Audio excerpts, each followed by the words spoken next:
warm, friendly tone. Hello everyone, Princess Henrietta here. How are you all doing today? Am I the only one that didn't know how powerful the siren song of the smartphone could be? Alright, let's talk about something we all know. You sit down at your desk. You have one important task to do. Maybe it's a report for work or an essay for school. You tell yourself, okay, 60 minutes, no interruptions, let's do this. You open your laptop, you pull up the document, and you are ready to conquer the world. The cursor is blinking, waiting for your genius to pour onto the page. You feel that initial surge of motivation, that spark of determination. This is it. This is the moment you finally get ahead and prove to yourself you can do it. Then it happens. A tiny buzz from your phone. It's sitting right there, face down on the corner of your desk.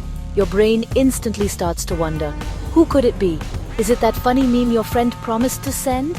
Is it an urgent email from your boss? Maybe it's just a notification that your favorite influencer posted a new video. The curiosity is like an itch you can't scratch. You know you shouldn't look. You know your one important task is waiting.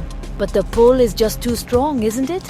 It's a magnetic force you can't seem to resist. So you give in. You tell yourself, just a quick peek, it will only take a second. You pick up the phone. It was just a notification from a shopping app announcing a 20% off sale. Not important at all, but now the phone is in your hand. You might as well check Instagram, right? Then a quick scroll through TikTok. Before you know it, 45 minutes have vanished. The blinking cursor on your screen is still there, mocking you. Your one important task is untouched, and your focus is completely shattered. This story isn't unique, it's universal. It's the modern-day struggle we all face every single day. We have the best intentions. We want to be productive. We want to be present. But we are constantly being pulled away by 1,000 tiny interruptions. These distractions are not just annoying little habits. They are powerful forces that hijack our attention and steal our most valuable resource, our time. Understanding this battle for your focus is the very first step toward winning it. It's not about willpower alone, it's about having a strategy. So, why is it so hard to stay focused? It's not because you're lazy or undisciplined. It's actually about how your brain is wired. Your brain is designed to look for what's new and exciting. Think about our ancestors thousands of years ago. Being aware of a sudden noise in the bushes, a potential threat or a potential meal, was crucial for survival. That part of your brain is still active today. It's constantly scanning your environment for anything novel or stimulating. It's a survival mechanism that, in our modern world, gets tricked by notifications, emails, and social media feeds. Your brain also craves instant rewards. When you get a text message or a like on a photo, your brain releases a small amount of a chemical called dopamine. This is the same chemical associated with pleasure and reward. It feels good, so your brain learns that checking your phone equals a little hit of happiness.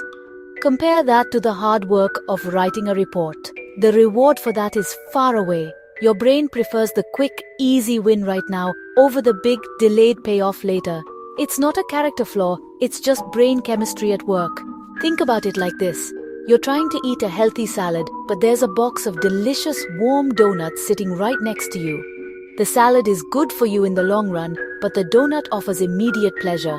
Your brain will naturally scream for the donut. Distractions are the donuts of productivity.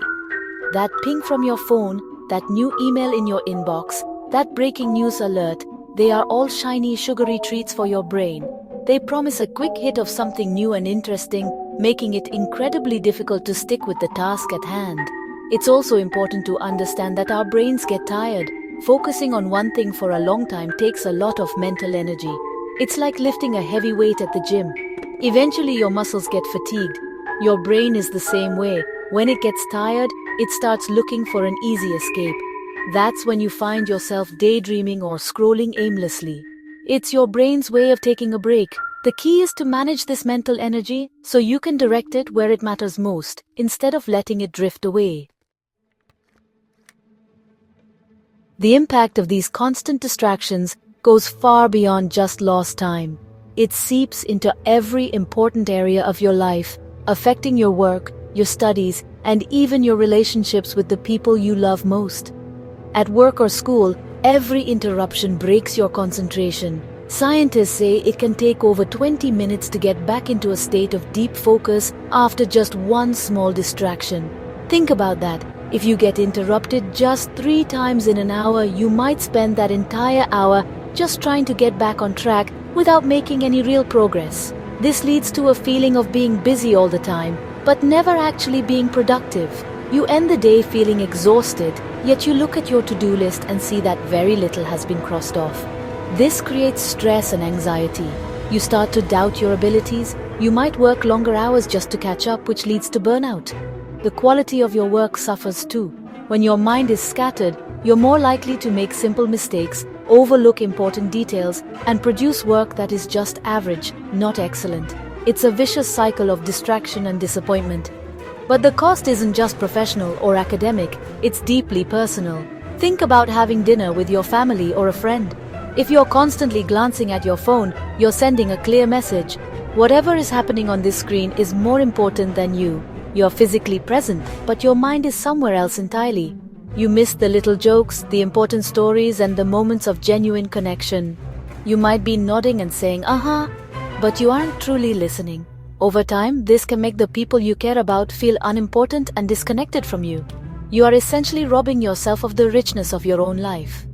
Life is lived in the moments of full engagement. The deep conversation, the satisfaction of solving a hard problem, the joy of being completely absorbed in a hobby. When you allow distractions to rule your life, you are only half living. You are skimming the surface of your experiences instead of diving in deep. The real cost of distraction isn't just the unfinished report. It's the unread bedtime story, the unheard confession from a friend, and the unsavored sunset. The good news is that you have the power to change this.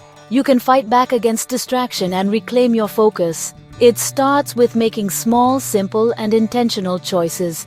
The first step is to create a fortress of focus. This means designing your physical environment to minimize interruptions. If you need to work, find a quiet space. Turn your phone to silent and, this is the important part, put it in another room. If you can't see it or hear it, you'll be far less tempted to check it. Out of sight, out of mind really works. Next, you need to manage your digital environment. Those notifications are not your friend. They are attention thieves. Go into your phone settings and turn off all non-essential notifications. You do not need to know a celebrity just posted on Instagram or that you have a new follower on Twitter in real time.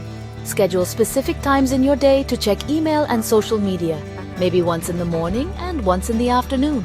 This puts you in control rather than letting the apps dictate your schedule and your attention span.